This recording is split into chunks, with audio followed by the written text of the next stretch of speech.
Indeed, throughout the course of this pandemic, as a country, we have trusted the science and our approach has been cautious.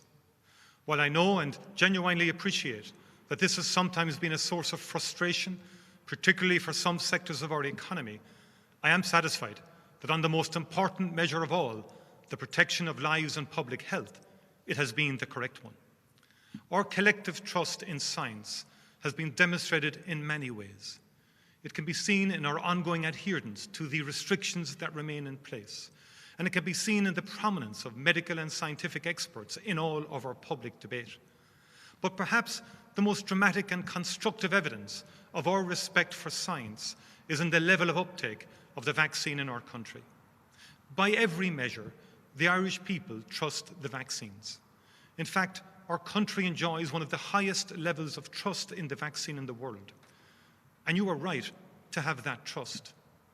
It is clear that the Irish people are embracing the national vaccination programme and that it is powering ahead. More than 2.6 million vaccines have now been administered, and half the eligible population of the country will have received at least one vaccine by Monday. Registration of the online system is now open for everyone aged over 45, and next week we hope to open it for everyone over 40. The take-up has been extraordinary. Nearly 90% of those aged 60 to 69 have started vaccination. Among those 50 to 59, almost 90% have registered and almost 80% have started vaccination. Almost 100% of our citizens over the age of 70 are now fully vaccinated. This is unsurpassed in the European Union. The evidence of the vaccine's positive impact on hospitalisation, serious illness and death is absolutely beyond doubt. The strategy is working. Fi láthir tá dulchan cín má á dhéanamh agam ó thaobh á oscailt na tíreaide, mar a deir an seanachil in níag a chéile a thugtar na caisleáin. Cé go gahamid go léir a bheith fíor chóramach I gcón ní, is léir go bhfuil an lámh an uachtar feite agam an vírus a bhuaile sár cho I brú ó bhuintir na hÉireann le breis agus bliain anuas. Tá gaisce déinte ag pobal na tíre gan áras. And now the challenge is to keep moving forward safely, remembering all the time our determination to make sure that when we reopen each part of our society and economy, it stays open.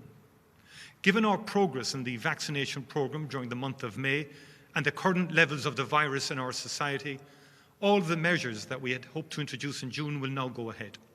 So, from the 2nd of June, hotels, B&Bs, guest houses and self-catering accommodation can reopen for guests, and from the 7th of June, outdoor services and bars and restaurants can recommence. And now, along with all the other measures announced previously, we are able to add the following changes. From the 7th of June, up to 200 people can attend outdoor events in venues with a minimum capacity of 5,000, and up to 100 can attend other outdoor events. Cinemas and theatres will also reopen.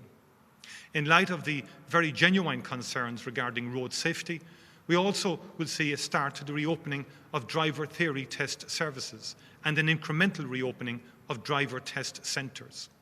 We will see the phased reopening of day centres for older people. There will also be a number of pilot, sporting and cultural events taking place in June and early July to test the logistical requirements for further reopening. It is important to emphasise that we are able to take these steps because our overall strategy is working and because all of you have made the right choices. Before I outline what we would like to do in July and August, I really want to emphasise one key point. Continued progress is not inevitable. Change brings risk.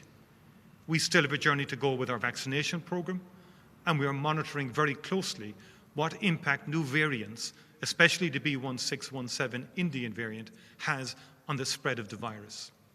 But subject to us continuing to make progress, we will move to the next phase of reopening. And this will mean that from the 5th of July, we will see the return of indoor services in restaurants and bars. Indoor events will recommence with a maximum of 100 attendees in larger venues and 50 in all others. We will see a further increase in the numbers attending outdoor events. Indoor exercise and sports activities will return. There will be further relaxation on visits to private homes. and up to 50 guests will be able to attend wedding receptions. I'm also conscious that many sectors of our society want and need some indication of what plans they might need to make for later in the summer. And so, subject to continued progress against the virus, we would like to make the following changes in August. From the 5th of August, we will see a further increase in numbers attending indoor events, with 200 in larger venues and 100 in all others. A further increase in numbers attending outdoor events. The 50% capacity restriction on public transport will be lifted, and up to 100 guests will be able to attend weddings. Our direction of travel is clear and is very positive. To continue in this direction, it is important that we all adhere to public health guidelines and make sensible personal decisions. The government's number one priority will always be to protect life and public health. That said, we are also very focused on the great task of rebuilding our society and economy as we emerge from the pandemic. Much work has already been done on this, and next week we will launch our National Economic Recovery Plan. This will chart a way forward for our country, one where we can quickly overcome the deep economic damage of the pandemic and overcome deep societal challenges. In the meantime, I am conscious of the particular challenges faced by some of those sectors that have been closed the longest and have suffered the most. In response, the government has today agreed a number of interim supports to help these sectors reopen. Pubs and bars that do not serve food have paid a very heavy price over the last year. To help them reopen successfully and safely, the government has introduced a one-off grant scheme. The impact of the virus on the events industry has been simply devastating, and the government will be bringing forward new supports for this industry in the coming week. And let me say to every sector, the government will continue to actively engage with you and to move as quickly as possible as circumstances permit. While the unprecedented range of supports that are now in place across the economy will not fully compensate for a year and more of lost business, they demonstrate, I hope, the absolute commitment of this government to rebuild our society and economy. I want to talk now for a moment about international travel.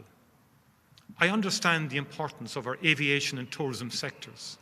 International connectivity is critical to this country's success and place in the world, and many jobs and livelihoods across the country depend on it. I understand the pent-up desire of very many people to have a break overseas or to welcome friends and family from abroad. But I also understand very clearly the need to get this right and to make sure that we restore international travel in a safe and sustainable way. At my most recent meeting with European leaders last week, we confirmed our support for the European Union Digital COVID Certificate for Travel within the European Union. Today at Government, we agreed to fully operate that scheme from the 19th of July. This will facilitate a return to international travel in accordance with clear safety protocols. This is an important time for us all. After the trauma of the last 15 months, we are finally taking definite steps towards enjoying normal times with friends and loved ones again. We're almost back to a point where we can just enjoy the ordinary, extraordinary moments in our lives. The sense of hope, excitement, and relief is palpable. But as we watch what is happening across the globe, we of course know that we must remain vigilant against this terrible virus. We know there have been many twists and turns on this journey. I have talked many times about the strength that is found in solidarity and how managing the pandemic must be a collective effort. This coming month could be the most important test of that spirit that we have faced since this ordeal began. Tonight, I have set out the roadmap for the coming months. Our continued progress along that roadmap will depend on each of us thinking about all of us. We all want out of the restrictions, but that will require each of us as individuals, business owners, arts and sports officers, as friends, neighbours and family to stick to the guidelines that are still in place for the coming period. If we continue to mind each other, if we continue to make the right choices, be vigilant, take our vaccine when our turn comes, if we continue to do all of these things, The end of this is within our grasp. Thank you very much indeed.